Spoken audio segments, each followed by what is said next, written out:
It is Marie here from Skeinz. You are with the Skeinz Diaries, and today is Monday, the 16th of November, episode 51. And happy Monday, everybody. So glad to have everybody here. So much to talk about today, a little bit different to what I usually do in the diaries. I'm going to kick off with Rebel Progress. And then I'm actually going to dive into the topic. If you caught up with it before, I did pop a wee teaser about what I'm going to talk about. And hopefully a number of you are able to come and join in. And I've also been having a look at this. We've got a really lively discussion going on the main Skeinz page at the moment. And I'm going to talk about it in a second. But first, I'm going to show you my Rebel Progress. I am embarrassed to say that I was hoping to actually come to you with a completed sleeve, and I was going to talk about sleeve decreases and measurements and fits and the little placarded end and notched end and all the rest of it. But I did have a rather social weekend, and this is pretty much all I got done in terms of knitting of my sleeve over the weekend. So I can't do that. I've only just started decreasing it, but I'm utterly delighted. So there it is there. That way around. Yep. So that's it there. So so with any luck across this week, I will definitely get more done. It was just one of those weekends. But the other thing I did across the weekend, and in fact, all of that knitting was done in front of TV last night. Finally sort of sat down. Seriously, it was beautiful. The weather here was amazing, and just catching up with everything after a crazy week in Napier here last week with the weather. And on Sunday, finally sat down and I watched two things. One, I watched Country Calendar, which was set about a farm in just out of Dannyburg in central Hawke's Bay, and that was fantastic. And then following that was the Sunday program, which its first story up featured the situation around the strong wool industry in New Zealand and how dire it actually is.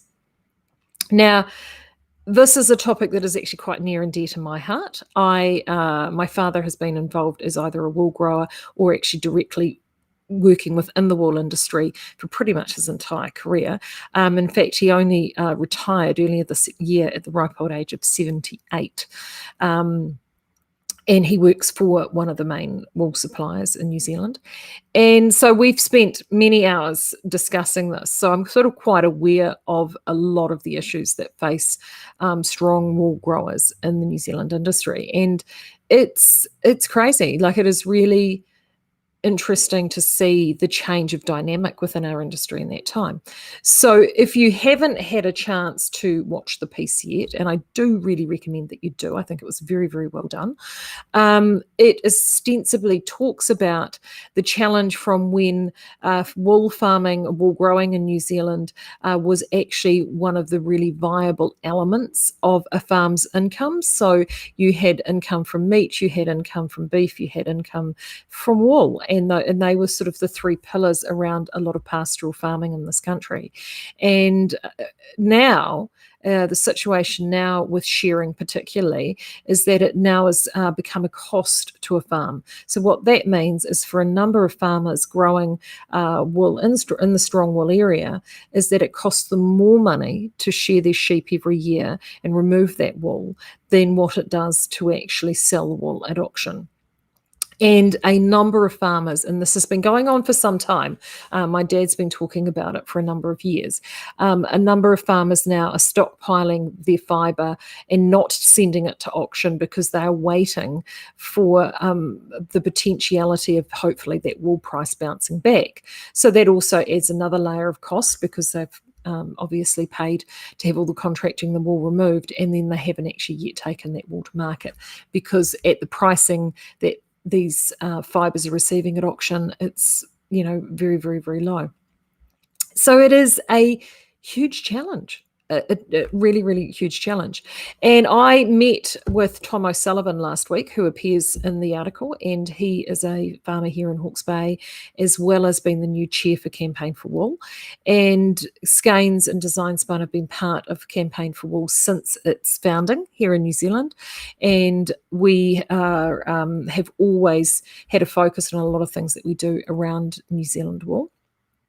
So I kind of thought I'm meeting with Tom again. So we had a great meeting last week, and I'm actually meeting with him again this week just to brainstorm some ideas from our faction of the industry. And I thought, well, since so many of you watched the article last night, the discussion has been so incredibly lively on our thread this morning. I thought, well, why not have a discussion here as well? Just throw your questions or ideas in there or in the thread. And I can then take a whole bunch of the stuff to Tom, and he can actually sort of see from the perspectives, particularly for you guys as hand knitters, what you're seeing. So one of the first things I want to cover off first is that the article was about strong wool. What is strong wool? I know many of you will be asking. So strong wool is the large majority of the New Zealand clip. I think it sits somewhere in around 80+% of the New Zealand clip. And that represents wool or fibre that is more than 32 microns. So micron is the thickness count of the wool. And the way a micron works is the smaller the number, the finer the yarn, the bigger the number, the thicker the fibre, and the more coarse the yarn is. Now for us here in the hand knitting world, we spin yarns between 16 and actually 32 micron. And we're actually doing some new product development, dabbling at slightly higher microns as well, to actually help the situation out. So that's part of our ongoing work we're doing at the mill. However, predominantly, we spin between 16 and 32. If you want to know what a 16 micron yarn looks like, and in fact, I should have grabbed one out of the cupboard, that is something like white gum wool from Tasmania. Sits in that zone, and we do a number of contract fine merinos for growers who actually have their own fibre turned into yarn, both here in New Zealand and in Australia. The merino clip in New Zealand only represents about 10% of the total clip. So it's a very, very small percentage. And trying to get hold of New Zealand merino is extremely difficult. The quality of our fibre here is outstanding. It is exceptionally fine. A lot of it is even sits in the 10 to 14 micron group, which is very, very fine. A lot of that fibre disappears immediately up into textiles. So most of it goes up to Italy to be woven into fine suitings, fabrics, and we don't see that as a rule within hand knitting at all. They refer to companies like Allbirds in the segment. They also use merino. I know they have direct relationships with growers, and a number of other firms like Icebreaker and Untouched World, they will also have direct grower contracts, get hold of fibre, but the fibre is actually processed away from New Zealand because we just simply no longer have the facilities to do it here anymore. Where do we sit now? Where is the big chunk of our yarn that we use? Our merino, most of our merino actually sits around that sort of 20 micron mark, 20 to 22 microns. And we buy a good chunk of it actually via brokers. And a lot of those brokers don't actually have country of origin labeling, or at best they will have regional origins. So they'll be able to say to us, look, we've sourced this from Australasian brokers. So they know that that is predominantly Australian. Well, it is Australian and New Zealand supplied, but that's as far as it goes. We do not know the direct origin of where those fibres are. It's just the nature of the beast. And again, a lot of that fibre has to be superwash processed, which again does not happen in New Zealand. So by the time we receive the fibre for spinning, it is already probably bounced around from New Zealand and or Australia up to another nation for processing, for superwash, before it comes back down to us to be spun.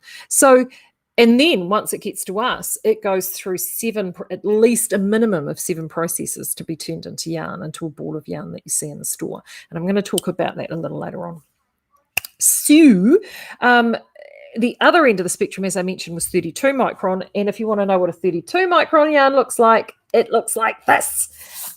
So our Southlander is at 32 micron. Our Perrindale, good old Perrindale, is at 30. This is breed specific. These are 2 yarns that we source that are fully grown here in New Zealand, and we're really proud of them and we love them. In fact, they're still 2 of our biggest selling yarns. These are New Zealand in a ball when it comes to hand knitting yarn, and we love it. And I know so many of you love it too. We're really, really passionate about it. And we will always, always, always source these yarns from New Zealand. Another one too, actually, that's New Zealand sourced as well that we adore, the fibre is sourced in New Zealand and is vintage. This is, again, this is made and fibre sourced here.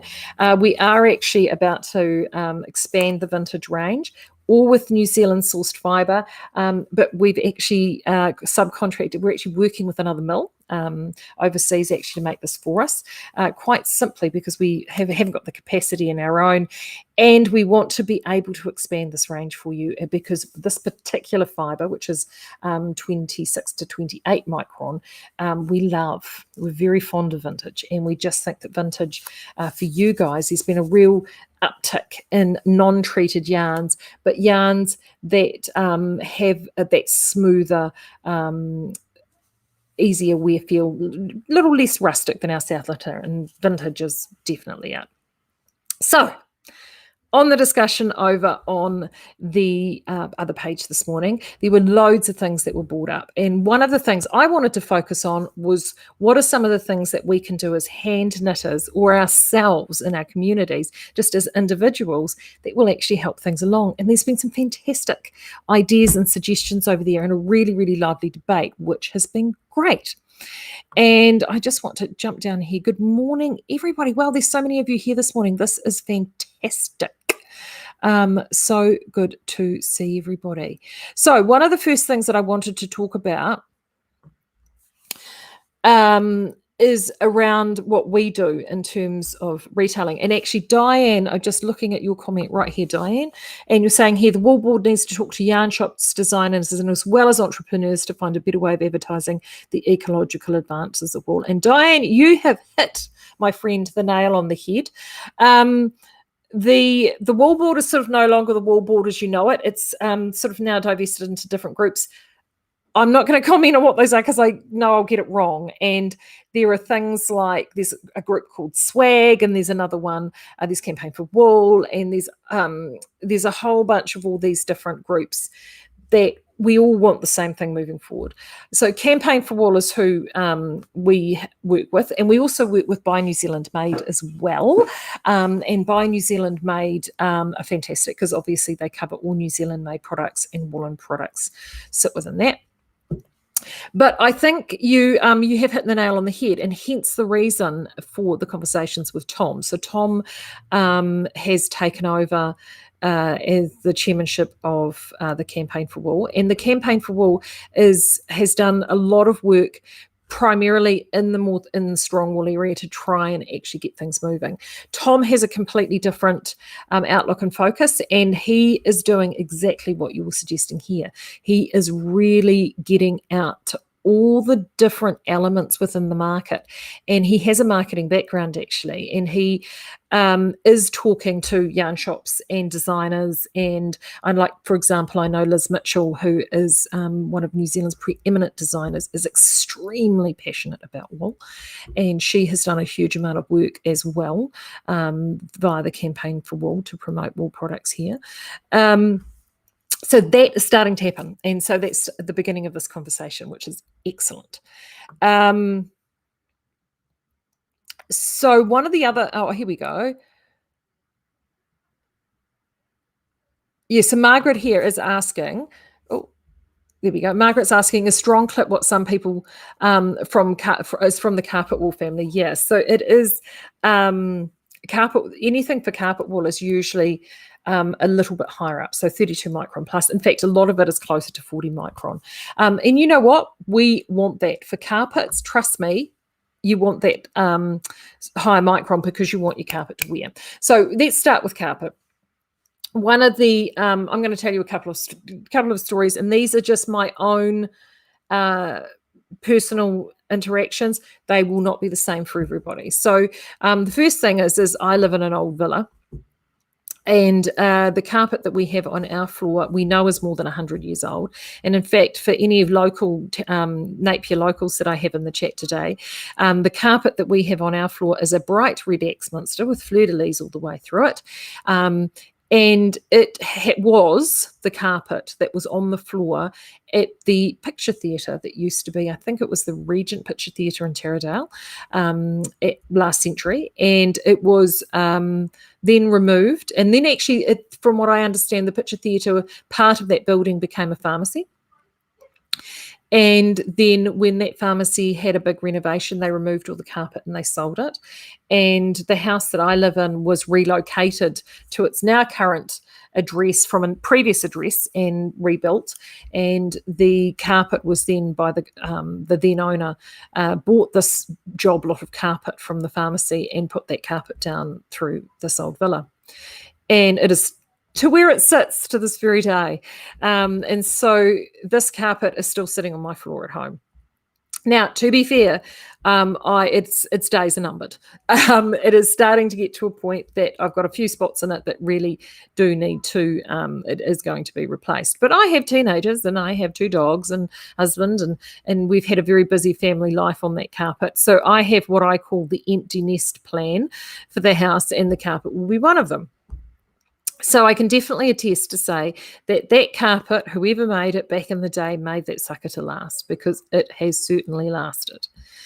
Interestingly enough, I had to purchase carpet about 5 or 6 years ago for the other business that I am involved with, my husband and I have, which is where when I'm not here, I'm there. And we had to lay some carpet down in that building. And I'd said to the architect at the time, he was going to go off and source some samples to make it all happen. And I said to him, well, I only have one condition. It must be wool.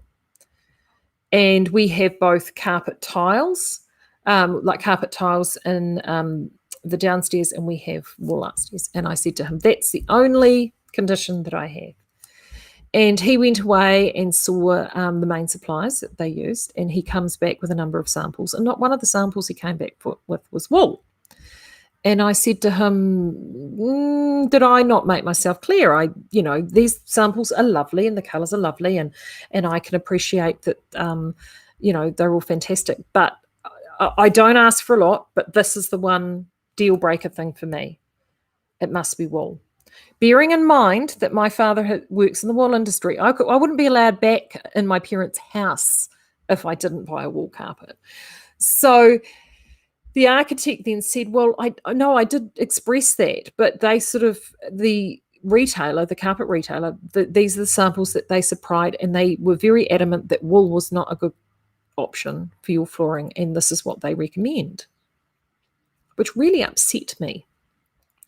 So I did a little bit of research and got all the information together, and I actually went back to the retailer and with the architect, and I said, hey, look, I'm here and thank you for these samples, but I would like to see the woolen samples, please. Where are your carpets and your options in wool? And they were, oh no, well, we've got this, and this is this is solution to dyed, and this doesn't fade, and this doesn't this, and all of these sales pitches came out.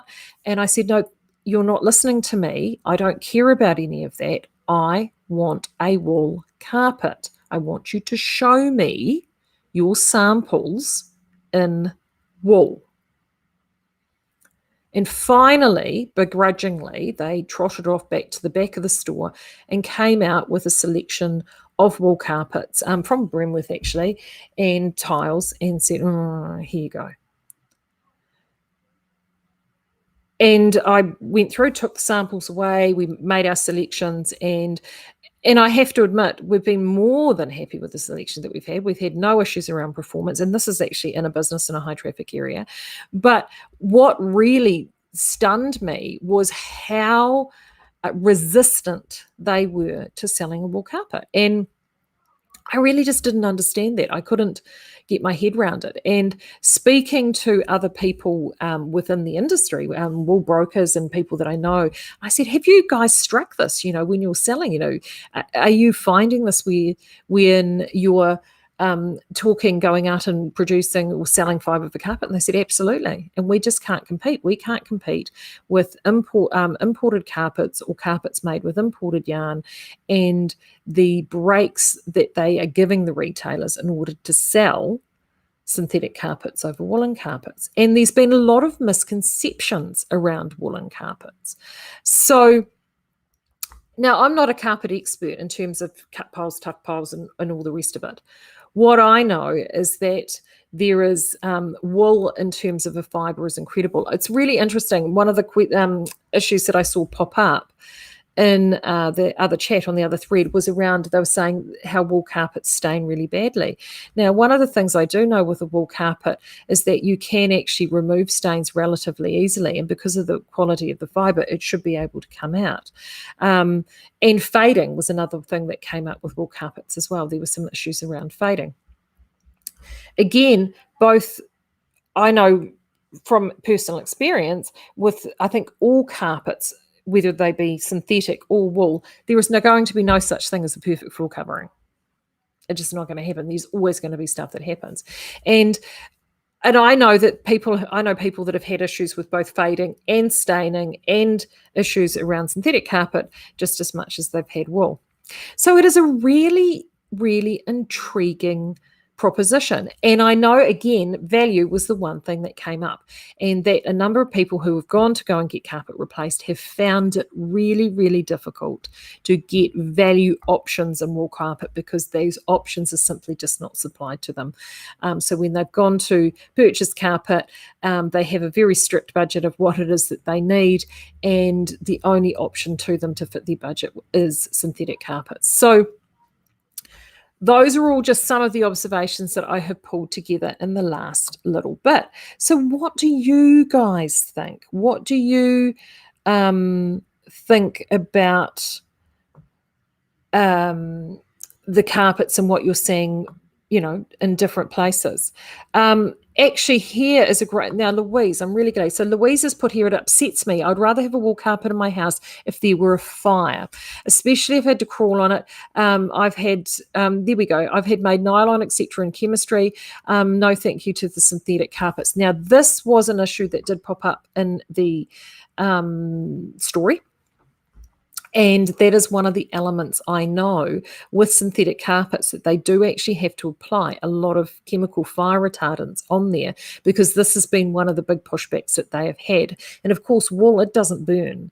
So there's all these different properties. How do we get this education out there to consumers? Or how do we actually, is it to the consumers that they need the education, or is it the retailers? So there's all of these different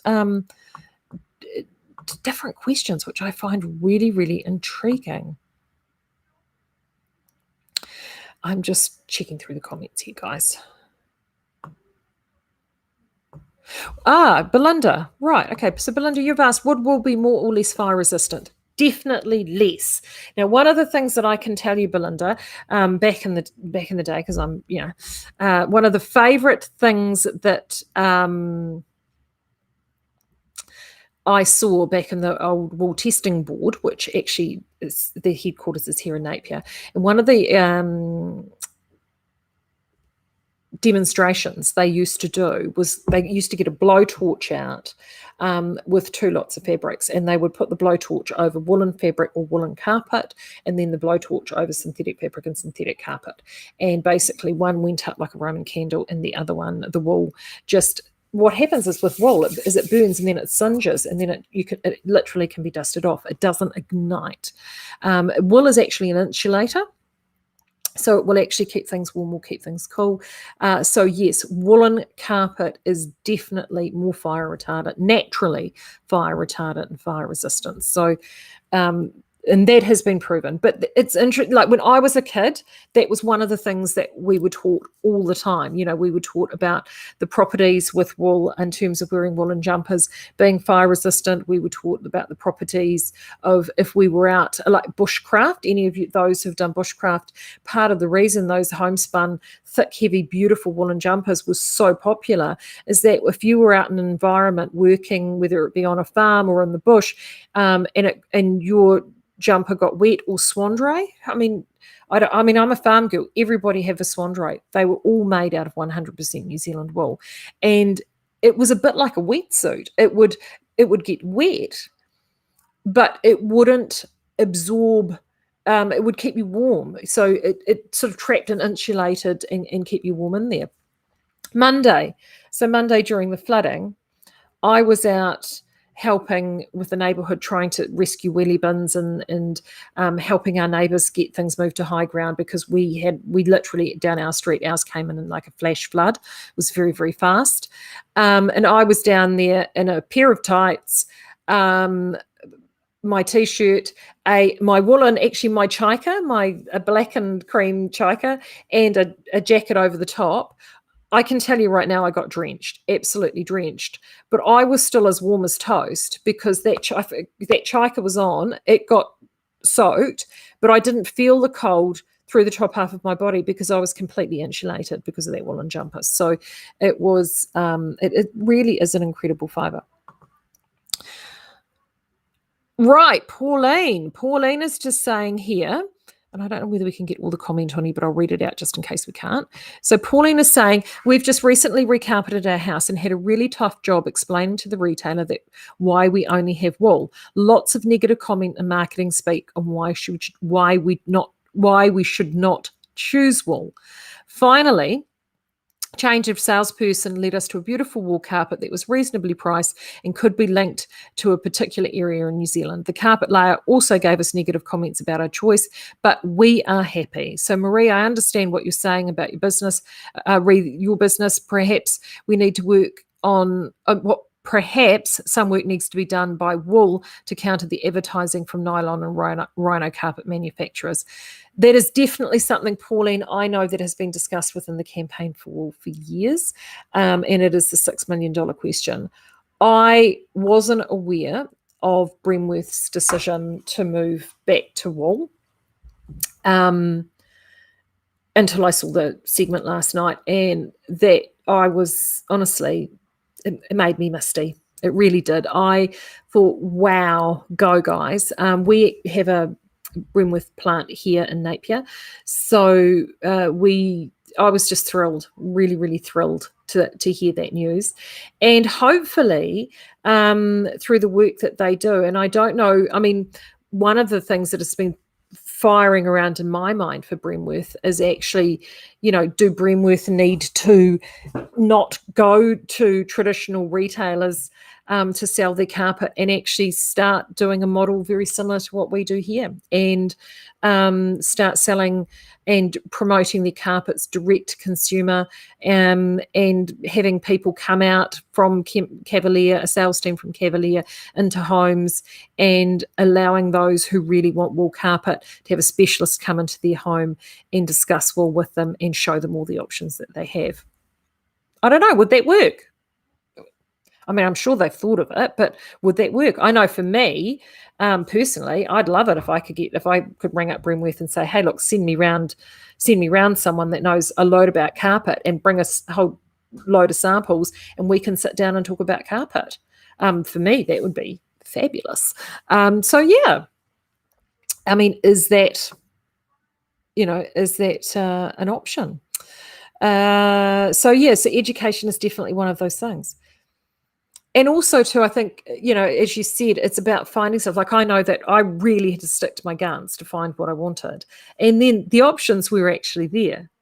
They just, honestly, I was amazed at the amount of resistance that I got to be shown a woolen option. It really did, really just amazed me.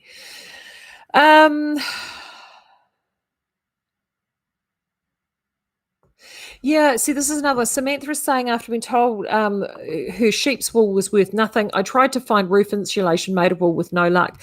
Yeah, I know. And I do know that there are some people working on this, but I don't know where they are. I know that there was a wool insulation working out of Hastings. I don't know whether they're still there. See, I haven't had anything done for a while, but I definitely know that this is one of the areas that they're looking at. We have our comb waste, actually, funnily enough. So I think I might have talked about this before on a quarantine diaries, but we have comb waste, which is so we have the fibre is carded, So we have our raw fibre. It first gets blended, and that is when it goes up into, and it just sort of aerates the fibres after that. Well, first it's scoured, actually. Let's go back to the beginning, Marie. First it's scoured. We don't do a lot of our own in-house scouring. We do almost exclusively get all our woolen scoured from, we mostly use Hawke's Bay wool scourers. And so our fibre comes in scoured from them, or it's been scoured by at source of origin, wherever it's come from. It comes into us, and first thing it does is it gets blended. So it gets popped in, even if it's just plain white, doesn't matter, it goes on the blender. And what the blender is it is just like a conveyor, and it's just got some rotators, and all it does is it fluffs the fibres up and opens them up after they've been jammed in, and under a pressurized bale for however long it's been there for. The other thing it means is at that time, if we're actually blending back, and we do blend a whole heap of our fibres, so if we're blending back with different fibre types or different colours, or from different bales even, or we're putting some other silver back, whatever it may be, adding possum, that sort of thing, it all goes in at that point, and it all gets sort of fluffed up, basically, just gets all mixed up and aerated a little bit through this blender, goes over the back of that machine, and then we have a vacuum pump system that sucks all of that fibre out through a huge big pipe, across actually the top of our mill building, into a room in the far corner of the mill building, which is right outside our carding machine. And from there, it's all nice and ready in this sort of fluffed format to go into the big drum to start feeding our carder. And then from the carder, it goes into what we call a gilling machine, and a gilling. So, and everything that we do is, because we're a worsted process, everything we do is to line our fibres up to get them ready for spinning. So it gets carded first. Then it goes into gilling, which is another form of taking those fibres, and when it comes off the card, it's sort of this round, and you need to actually break those down to actually break the roll leg of fibre from this down into a thinner amount so it can go up onto the spinning frames. So it goes through the gill, and that can go through, depending on the fibre, it can actually go through that gill 3, 4, 5, 10 times, doesn't matter, it depends on the fibre. Once it's gone through the gill, then it goes through the comb, and the comb is essentially a finer one again. It takes out, the combing machine takes out any last little bits of lumpy bits, and it's literally like combing your hair. It's to get out all the knots and tangles, because you don't want those last knots or tangles there, because when you put it on the spinning frame to spin it, it's not going to spin nicely. So that machine has at the bottom of that, you get this thing called comb waste, and they kind of look like little fluffy, it's really kind of fluffy and fun. This sort of very, very fuzzy, it kind of looks a little bit like the woolen version of when you clean out the lint filter in your clothes dryer. So, but the wool version of that. And we keep all of that, and we sell that to, practically give it away, but to people who do things like pet beds and stuffing. They use them for stuffing, pet bed stuffing, and I think we've had other people buy it for insulation and things like that. So there are people out there, but it is incredibly niche, and it's about finding where and who those people are. So yes, so that's one of the things that I know that we do. So I'm just scrolling through this.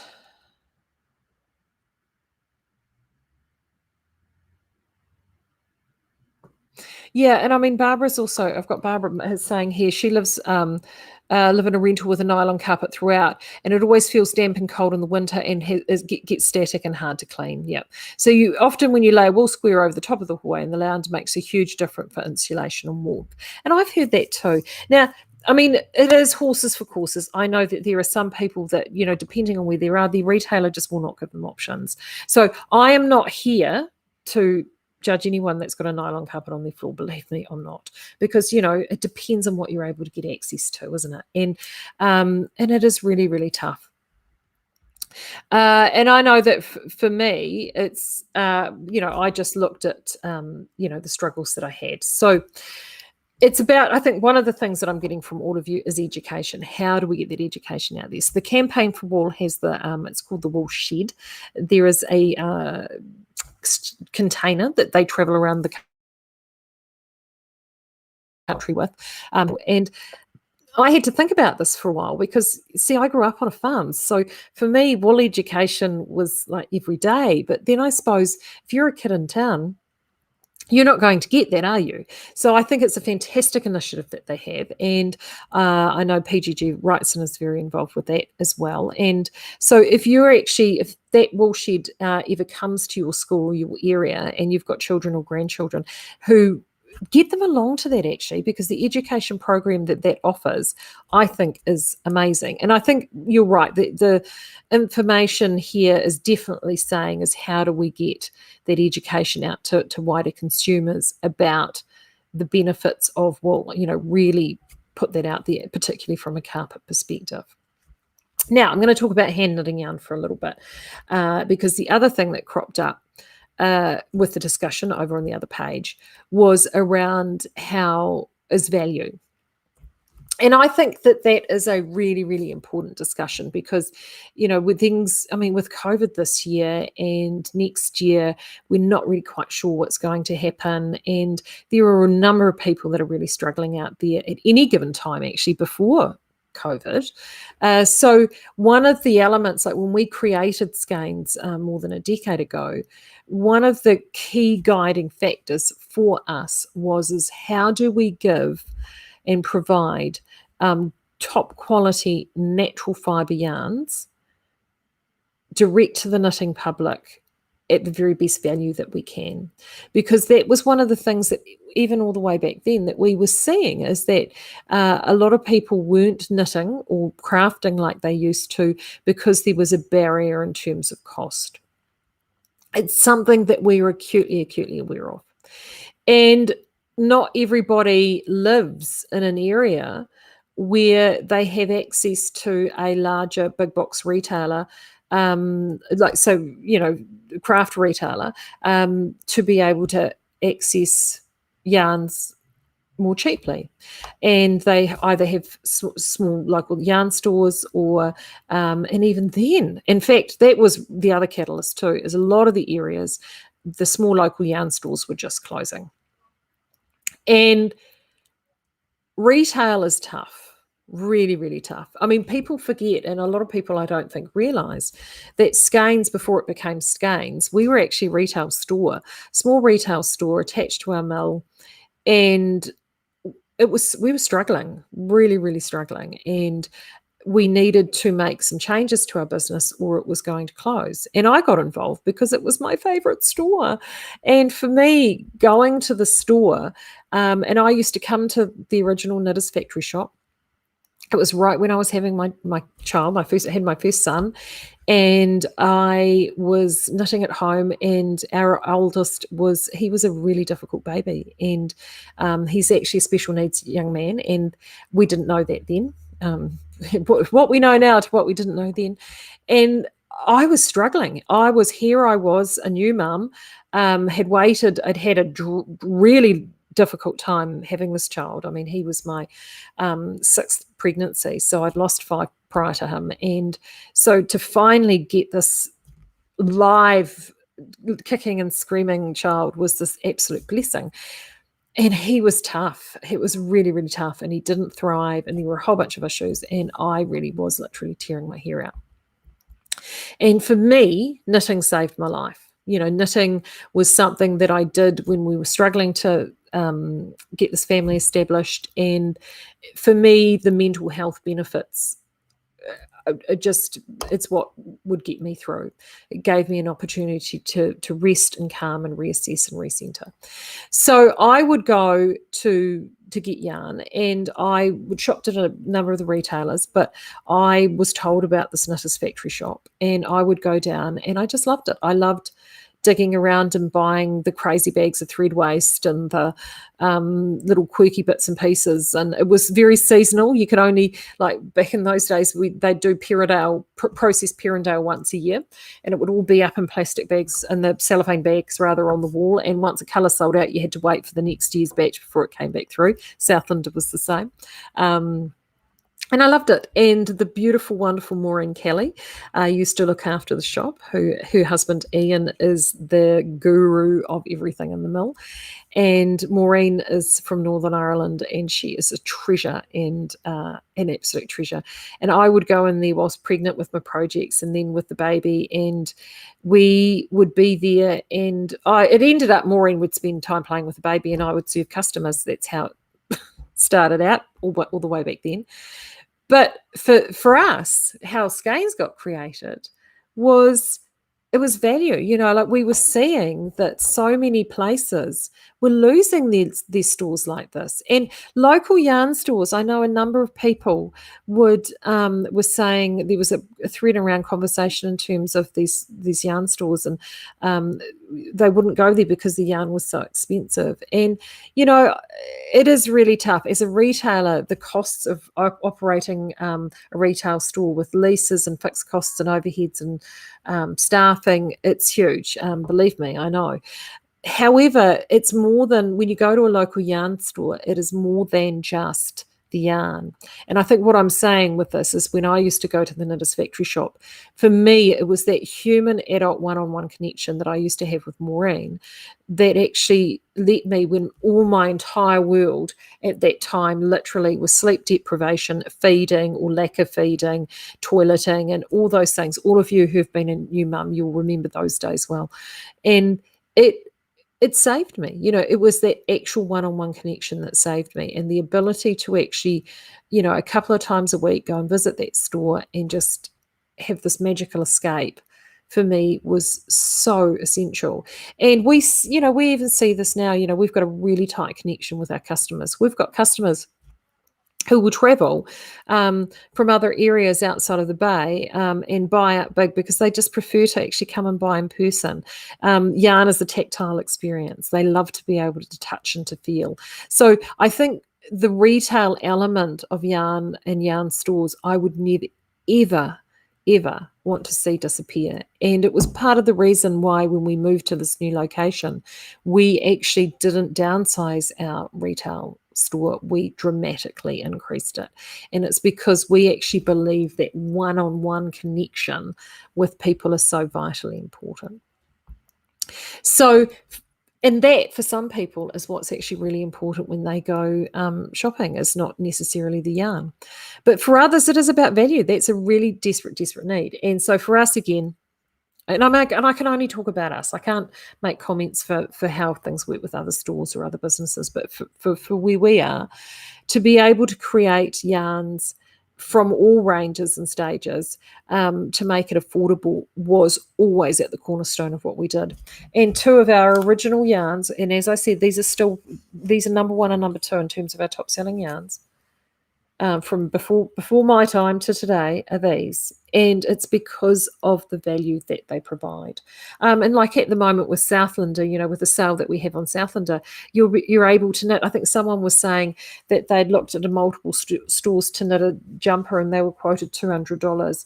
And I believe that. I would genuinely believe that. I know that you could get a very large, complex Aran sweater knitted in Southlander at the moment for less than 50.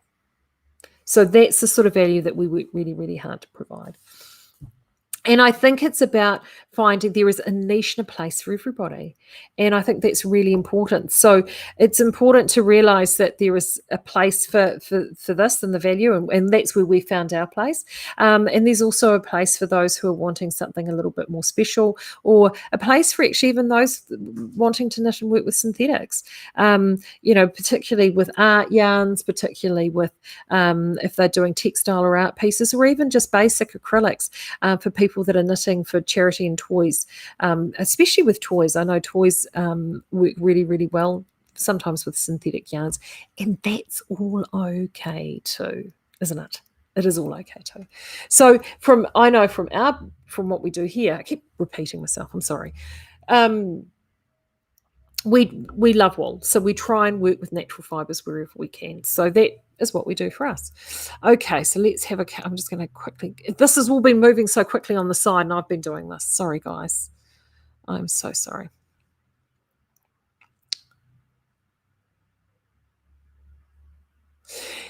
And it's interesting, Belinda's just said, for the sake of $5, why would you pick up synthetic over natural? And you know what, Belinda, for a lot of people, especially those that don't know about us, for them, they actually don't realise that they can pick up natural for that price. And in fact, our Southlander, I think 50 gram ball equivalent at normal price is less than $4 a ball. So you know what, if you've got people out there who are knitters or yarn crafters and they say to you, hey, we can't afford to knit anymore, you need to tell them Skeinz.com, and if they are not an online person, you help them purchase online, because that's what we're here for.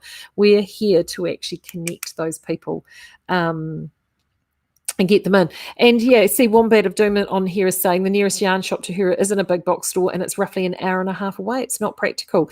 And Wombat, that is the same. I know you're in the US, so I mean, big distances. But I also know here, it's we're actually really blessed here in Napier. 2 fantastic yarn stores, and we have 3 main ones here in Napier, but 2 of us, we literally are right around the corner from each other, and we've got an awesome relationship with our local the other store around the corner, because she also does sewing machines and sewing and haberdashery and quilting and everything. Like, I mean, we're dull in comparison to Christine, because we just have yarn and needles and battens, and that's about it.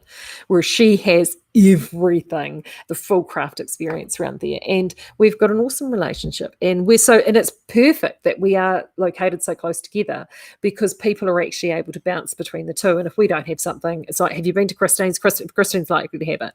And we know each other outside of our businesses, and I'll say to her, have you got this down? Please tell me you've got those in, because I send people around those for all the time, And that's how it should be. A rising tide lifts all boats. I just think it's so important. Okay, Anne has got a great question. Anne's question is, how can my friend get her amazing merino fleeces processed and sold? She has a small flock of merinos in the North Island. Great question, Anne. We don't do, well, if she's got 300 kilos worth of fleece, she can actually have it processed with us, because unfortunately we need to do larger amounts. She will probably need to have a look at a smaller mill situation. So I would possibly get her to, when you say she wants them processed and sold, so if she's wanting them just carded into, there are carding companies, Cane Carding being the biggest. So if she just wants it carded for hand spinning, definitely look them up. They are an institution in the Creative Fibre Network, and they are amazing. And they are in the Wairarapa. Pretty certain Carterton, I think, guys, Carterton. So definitely look up them. If she's wanting it created into yarn, we can do it, as I said, between 200 kilos at a push, and we can make yarn for her with our mill here. But there are also, she may want to talk to Anna Grattan or Wild Earth. There are a couple of others out there that could look at doing it. But again, you need to look at minimum quantities and how much that she's got. But yes, they are out there. What else? Oh, did someone put up the link for the wool shed for schools? Or if you did, thank you. I'd appreciate that if you did.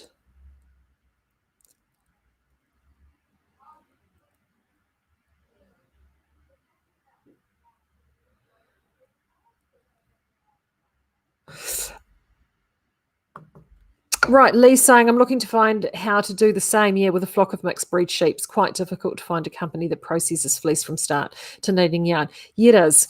And it's because, Lee, there is not a lot of us left, quite frankly.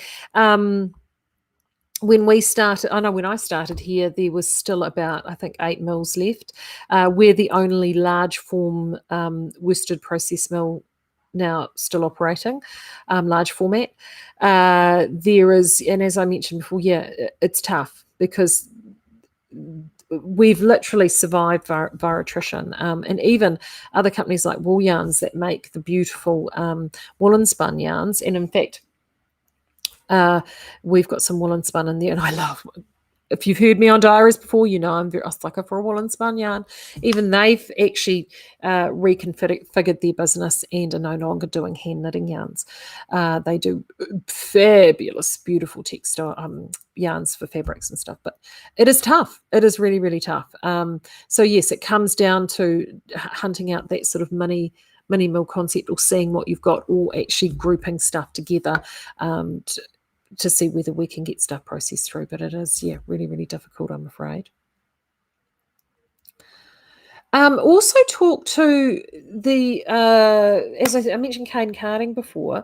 The other, there is actually within the Creative Fibre Network, I know, getting the fleeces done for the hand spinning market too. People are always looking out for sliver, really good quality sliver. So don't discount that either.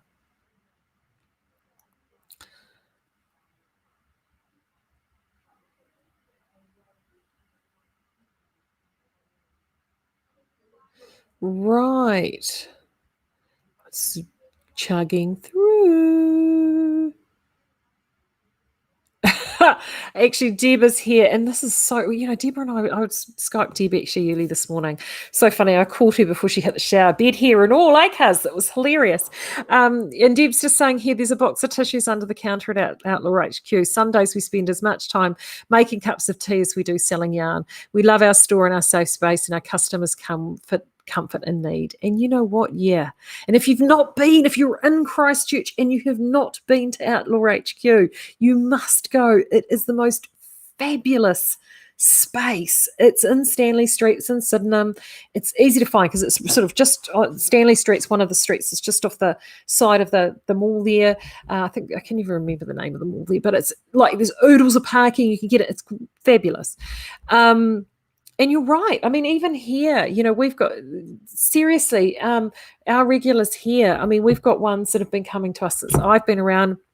We've got a number that predate me, and you have a relationship, and that's, I think, one of the really huge values. If you are really lucky to have a local yarn store still in your area, they do definitely warrant your support, because, those businesses, I think, are really vital. And we are here to plug gaps where you don't have them. And I know that towns, particularly in small town New Zealand, they just have disappeared completely. But if you do actually have the opportunity to visit a local yarn store, do give them your love, because they really do need it.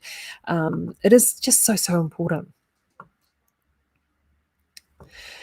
So Pauline has been a knitter for many years and used to spin and knit when the children were small. So I enjoyed the more return to recent knitting and the opportunity to see designs and yarns from around the world. Oh, it's jumping away on me. We need online because local shops just are more limited, and they are in her area. Absolutely.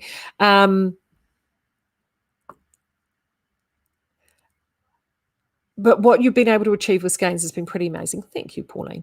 I was late to the party, but thanks. During the lockdown, I've been able to join the great community. I'm committed to buying New Zealand yarns and love how we can talk about and match these with the work of international designers. Thank you so much, Pauline. I really do appreciate that. And we work really hard, like everything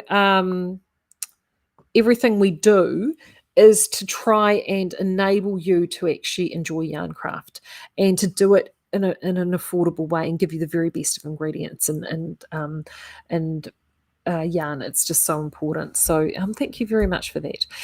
Anne said cane carding are out from Dannyburg. I knew they were down that way somewhere. Thank you, Anne. And Louise has just popped up the Woolen Schools Woolshed link for anybody. If you're a teacher or an educator and you're wanting to get that booked in for next year, have a look at the link, because I know that they do a booking system and they rotate that thing all around the country. So do go and check that out.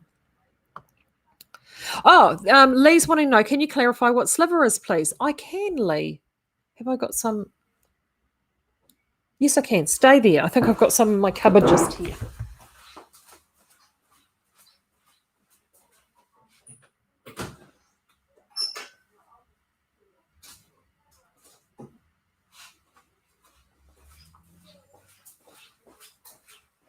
This is sliver.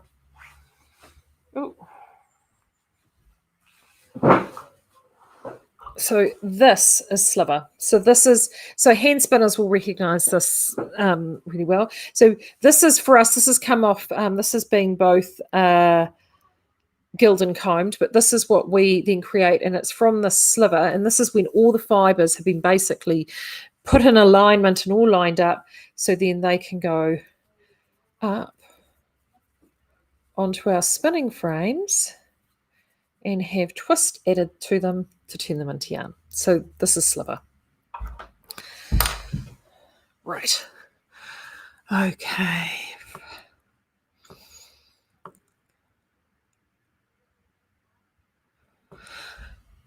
Awesome. Right, I'm going to wrap things. Gosh, I've been going on for nearly an hour. I am so sorry about that, guys.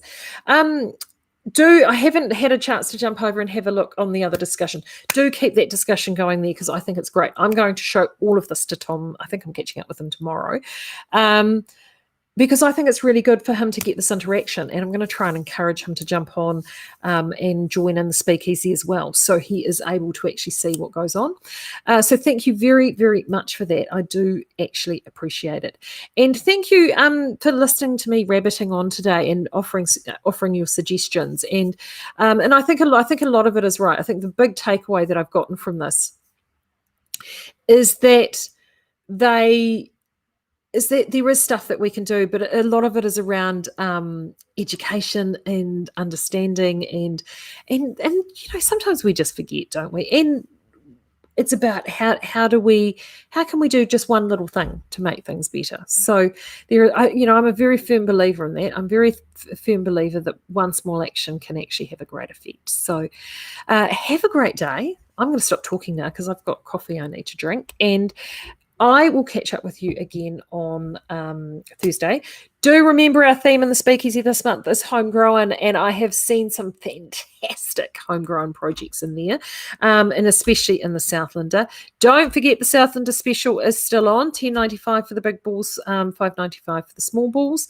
And if you have any questions whatsoever about converting any patterns that you may have using into Southlander yarn, you can either contact me or any of the team at info@skeinz.com. We were only ever a question away. And the one thing I will say is I did put out the newsletter with the pop crop cardigan, which I did a few years ago as a suggestion, because that cardigan I knitted with the current special for less than $20. The one thing, and I forgot about this too until someone asked me about it, the pattern is actually written for DK. And I knitted the pattern using a slightly smaller needle. Instead of a 4mm needle, I used a 3.75. And that changed my gauge. Actually, it only changed my gauge by about, I think it was 1.5 stitches. So in my case, it meant that I didn't have to change the sizing. I was just kept an eye on the length. And I use Southlander Sport as opposed to using Southlander DK. So if you have any questions at all with stuff like that, if you've got a pattern, you're thinking, what can I substitute that back in? Do give us a yell. I think I am going to have to do a session on substitution again soon, actually. I haven't done one for a while, and I think that will be really, really useful for people. But until then, have a great beginning of week, and I will catch you again on Thursday. Until then, take care. Bye.